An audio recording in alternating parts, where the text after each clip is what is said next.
नमस्कार, मी संपदा घेऊन आली आहे स्पॉटलाईट. आणि नेहमीप्रमाणे आज आपण फोकस करणार आहोत स्पॉटलाईट एका सेलिब्रिटीवर, नागपूरच्या सेलिब्रिटीवर. पण ह्या सेलिब्रिटीचं नाविन्य किंवा स्पेशल अशी ही सेलिब्रिटी याच्याकरता आहे कारण हे आहेत एका आपल्या नागपूरच्या नामांकित GH रायसोनी कॉलेज ऑफ इंजिनिअरिंगचे स्टुडंट्स. आणि ह्या सगळ्या स्टुडंट्सनी मिळून आपलं स्वप्नात काय तर आपल्या कल्पनेच्या सुद्धा पलीकडे असं एक कार्य प्रत्यक्षात करून दाखवलं आहे. त्यांनी सॅटेलाईट नुसतं तयार केलं नाही तर त्यांचा सॅटेलाईट इस्रोमार्फत लॉन्चसुद्धा झालेला आहे. आणि ह्याचबद्दल जाणून घेणार आहोत आपल्या आजच्या कार्यक्रमात. आणि ह्याकरता आपण आमंत्रित केलं आहे. आता सध्या परिस्थिती बघता आपण त्यांच्याकडे जाऊ तर शकत नाही, पण ह्या ऑनलाईन जगात ऑनलाईनच्या मार्फत त्यांना आपण भेटणार आहोत. आणि त्यांच्याचबरोबर त्यांचे सर ज्यांनी त्यांना गाईड केलं, त्यांना सपोर्ट केला, त्यांच्याबरोबर सुद्धा भेटणार आहोत आणि जाणून घेणार आहोत ह्या एका वेगळ्या अद्भुत अशा त्यांच्या अनुभवाविषयी. आणि त्याकरता स्वागत करूया GH रायसोनी कॉलेज ऑफ इंजिनिअरिंगचे director doctor Sachin Untwale. Sir, खूप स्वागत आहे आपलं आजच्या कार्यक्रमात. आणि त्याचबरोबर आपले सेलिब्रिटी स्टुडंट्स म्हणणार नाही, आपल्या नागपूरचे शान आता असं आपण त्यांना म्हणू शकतो, मयूर डाफरे आणि त्याच्याचबरोबर त्याचे फ्रेंड टीममेट यश दुफारे. तुम्हा दोघांचंही खूप स्वागत आहे. आणि खूप आनंद होतो आहे की आपल्या नागपूरचे असे स्टुडंट्स आहेत ज्यांनी सॅटेलाईट बनवला नाही नुसता तर लॉन्चसुद्धा केला है. आणि त्याविषयीच आपण चर्चा करणार आहोत. सर, अभी आपसे हमने जाना कि आपने इन हीरो को कैसे ढूंढ निकाला, लेकिन एक बहुत इम्पॉर्टेंट सवाल जो आज की तारीख में हर किसी के चेहरे पर होगा, हर किसी के दिमाग में आ रहा होगा कि इतना सपोर्ट आपने जो बच्चों को किया है, लेकिन कोरोना के दौरान किस तरीके से आपने इन्हें गाइड किया, क्योंकि जहाँ हर कोई एक दायरे में बंद था, उनका आना जाना हर चीज़ बड़ी मुश्किल से नज़र आ रही थी.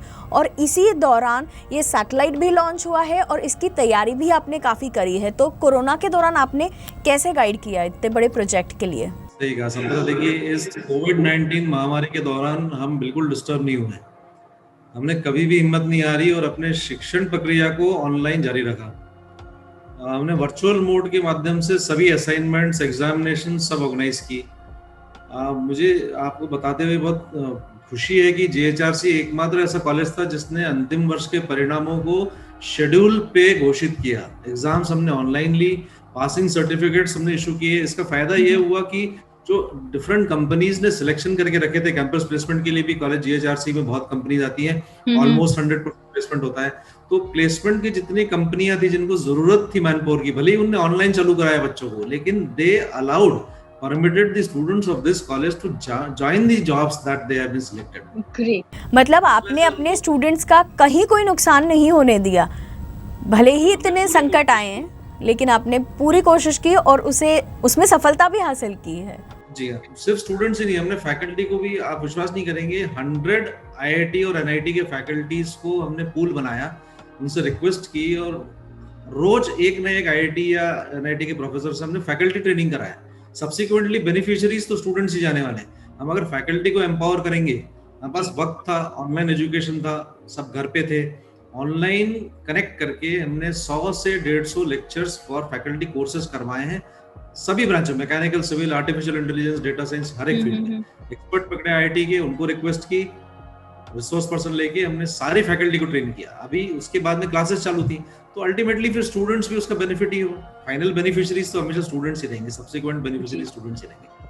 तो सब एम्पावर करेंगे तभी सिस्टम आगे अच्छे चलेगा. जी, बहुत बड़ी बात कही है सर आपने, क्योंकि टीम वर्क ही होता है जो आपको इतना बड़ा सक्सेस दिला सकता है. क्योंकि कोई एक कितना भी मेहनत कर ले, कितनी भी उसमें इंटेलिजेंट हो, सारे चीज़ें, लेकिन टीम वर्क का जो फ़ायदा होता है वो कुछ अलग ही होता है.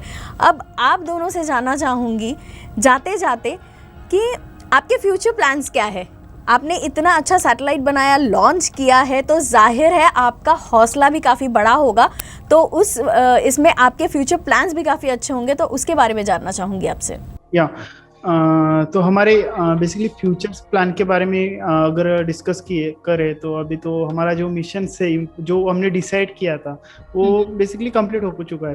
लेकिन जैसे अपन डिग्री कंप्लीट करते तो आगे का रास्ता दिखता है नहीं क्या करना चाहिए। तो अभी तो पहले तो एम था कि सैटेलाइट को लॉन्च करें, ठीक है। उसके बाद अभी जब आए तो अपन तो ये भी कर सकते वो भी कर सकते, लॉट्स थाउजेंड्स ऑफ थिंग्स हमने फाइंड की है, ठीक है। तो लेकिन फ्यूचर्स प्लान सबसे इम्पोर्टेंट मैं मेरे कॉलेज के लिए या फिर हमारे कॉलेज के लिए जो हमने इतना स्ट्रगल लिया है अभी 2-3 सालों में जो भी है, तो जो 12 स्टूडेंट है वो तो अभी कॉलेज के साइंटिस्ट ही बन गए, ऐसे समझ सकते हैं ना, ठीक है। तो अभी ये मतलब ये स्टूडेंट है हम, और ऐसे कुछ प्रोजेक्ट्स मतलब हमारे यहाँ पे आप जहाँ पे मैं अभी बैठा हूँ ये है ग्राउंड स्टेशन ऑफ, यहाँ पे मतलब 50 लाख का एक ग्राउंड स्टेशन इस्टेब्लिश किया है। तो ये लॉन्ग टाइम तक रहेगा, मतलब जब तक ये कॉलेज रहेगा, राइट।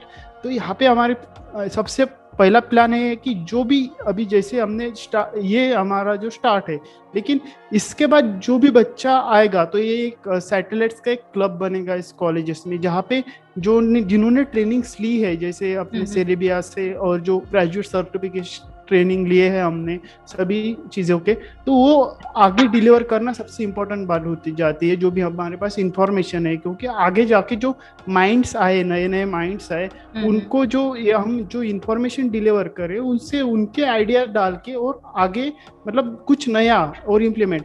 और इम्पोर्टेंट थिंग्स है कि जो हमारा जो college GH Raisoni college of engineering है वो बेसिकली महाराष्ट्र का पहला ऐसा इंस्टीट्यूट है जिन्होंने खुद का सैटेलाइट लॉन्च किया है। तो महाराष्ट्र के या फिर आजू बाजू के मतलब क्या होना, अगर उनका कुछ प्लानिंग्स रहती है क्या रहते हैं तो उनको एक हेल्प रिलेटेड, तो ये जैसे हमारे खुद के कॉलेज के जो फ्यूचर जो आने वाले स्टूडेंट हमारे जूनियर्स है वो सभी के लिए दूसरा आजू बाजू को हेल्प कैसे हो सकती है। उसके साथ साथ हमारा जो प्रोजेक्ट्स है जैसे हमने अभी डेवलप किया है तो उसको और बेटर कैसे बनाया जाए। अगर हमने टेक्नोलॉजी हमारा सक्सेस हुआ है तो उसको हम जैसे अभी टेस्ट कर रहे हैं तो उसमें क्या और एडवांस कर सकते हैं, और मतलब ऐसी प्लानिंग होनी चाहिए कि एक के बाद नेक्स्ट। मतलब आपका ये जो कारवा है सैटेलाइट का, इसे कहीं रोकना नहीं है आपको, आप इसके ऊपर नया नया रिसर्च करते जाएंगे और जितना और भी अच्छा कुछ आप कर सकते हैं वो करने की पूरी कोशिश करेंगे। ये सुनकर बहुत अच्छा लग रहा है और आपके फ्यूचर के लिए हमारी सबकी तरफ से बेस्ट ऑफ लक। और एक अच्छी नींव आपने रखी है आने वाले इंजीनियर्स के लिए, एक ग्राउंड लेवल आपने जो सेट किया है, एक बेस, ग्राउंड लेवल भी नहीं एक बेस कहूँगी, बहुत पक्का बेस आपने सबके लिए बनाया है। बहुत बहुत शुभकामनाएं आपकी टीम के लिए।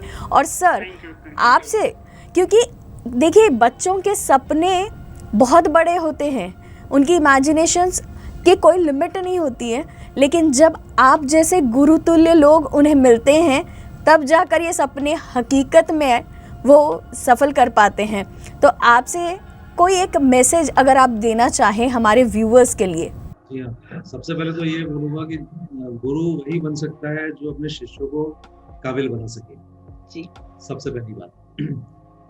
तेजी से बदलती हुई टेक्नोलॉजी देखिए बहुत फास्ट टेक्नोलॉजी चेंज हो रही है और we have to choose the fast track. हमें फास्ट ट्रैक ही चुनना पड़ेगा और नवीन शिक्षा पद्धतियों के माध्यम से अपनी कार्य प्रणाली को बढ़ाने के लिए लगातार हमारे एफर्ट्स रहेंगे।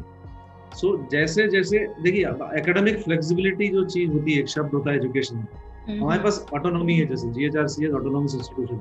तो एकेडमिक फ्लेक्सिबिलिटी एक ऐसी चीज है जिसकी वजह से हम अपने बच्चों को, अभी आज जैसे मैंने सैटेलाइट लॉन्च किया तो मेरे पास ऐसी फ्लेक्सिबिलिटी है कि board of studies, academic council और गवर्निंग बोर्ड के थ्रू मैं इलेक्टिव फ्लोट करूंगा सैटेलाइट टेक्नोलॉजी का। It will be an open elective for all the branches. कोई किसी भी ब्रांच का बच्चा वो इलेक्टिव लेगा, सेकेंड ईयर में थर्ड ईयर में उसको इलेक्टिव दूंगा ताकि वो फाइनल ईयर में आते तक ही will be in a position to design his own satellite. So these type of academic flexibilities are expected by autonomous institutions. ये निर्णय लेने का काम थोड़ा फास्ट होना चाहिए, इफेक्टिव होना चाहिए।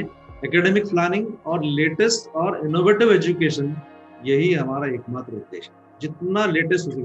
अभी due to this pandemic it has been a boon, I'll say, भले इतनी सब खराब हुआ है ओपन हो गया है, everything is open, we get an number of information through web, जो चाहिए अवेलेबल है फिंगर टिप्स पे। इसकी वजह से जितना ज्यादा सीख पाए बिना डाइल्यूट किए, किसी भी सिस्टम को बिना डाइल्यूट किए। मैं तो बच्चों को ये बोलता हूँ, एग्जाम देते हैं, ऑनलाइन एग्जाम दे रहे हैं, हमने ऐसी सिस्टम बनाई है कि पहला क्वेश्चन और एक बच्चे को जो क्वेश्चन मिल रहा है, दूसरे बच्चे को जो फर्स्ट क्वेश्चन मिल रहा है वो डिफरेंट। ये तो हमारी प्रॉक्टरिंग की मेथोडोलॉजी है। हाउएवर अगर भले ही सेम पेपर भी आए तो भी इतना पढ़ना चाहिए, इतना सिंसियरिटी रहना चाहिए कि एजुकेशन में कहीं पे भी डाइल्यूशन नहीं जी। The only thing we need to ensure is that we are creating an Atmanirbhar Bharat through innovations, startup and dedication towards the nation. नहीं सर, बहुत अच्छी बात कही आपने। और जैसे आपने कहा कि आत्मनिर्भर भारत की शुरुआत आपने अपने घर, अपने कॉलेज, घर ही कहूँगी इसे भी, क्योंकि हम लोग यहाँ जी जान से आप पढ़ा रहे हैं और आपके स्टूडेंट्स आपको साथ भी दे रहे हैं। तो आत्मनिर्भर भारत की आपने यहाँ से शुरुआत तो करी है और आपका यह कारवा यूं ही आगे बढ़ता रहे और जल्द से जल्द आप सभी के मेहनत से भारत सही में एक आत्मनिर्भर देश बने। इसी उम्मीद के साथ आज आपसे विदा लेना चाहूँगी और आप तीनों भी यहाँ आए और हमें इतनी अच्छी आपने जानकारी हमारे साथ शेयर की और मेन है कि हमारे सारे व्यूअर्स के लिए बहुत मोटिवेशनल साबित हुआ आपके साथ में ये चैट करना। Thank you so much. Thank you, ma'am. Thank you, ma'am. Thank you.